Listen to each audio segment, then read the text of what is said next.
Assalamualaikum warahmatullahi wabarakatuh. Kembali bersama saya di channel Fahmi Ar-Rasyid TV 02. Ya, hari ini saya sudah berada di Masjid Madinah, yaitu tempat bersejarah yang ada di Aceh. Sebelum menonton video ini, jangan lupa like, komen, dan subscribe YouTube Fahmi Ar-Rasyid TV 02.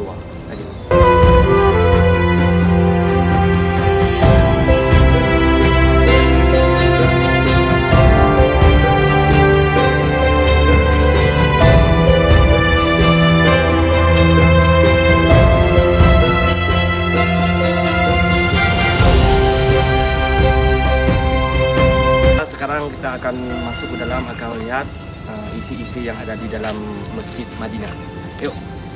Masjid Madinah, masjid yang terletak di Kampung Dayak Krut, Pemukiman Kota Baru, Kecamatan Merah Dua, Kabupaten Pidie Jaya, yang dibangun semasa dengan masjid beracan oleh Tunku Japakeh pada tahun 1623 setelah kembali dari perang melawan Portugis di Selat Malaka. Keunikan masjid ini terlihat pada motif yang berada di ambang pintu masuk yang menyerupai motif dari budaya Hindu. Keunikan lainnya terletak pada mimbar masjid yang penuh ornamen kaligrafi.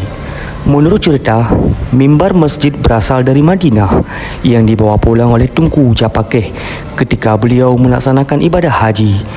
Itu sebabnya masjid ini diberi nama Masjid Madinah.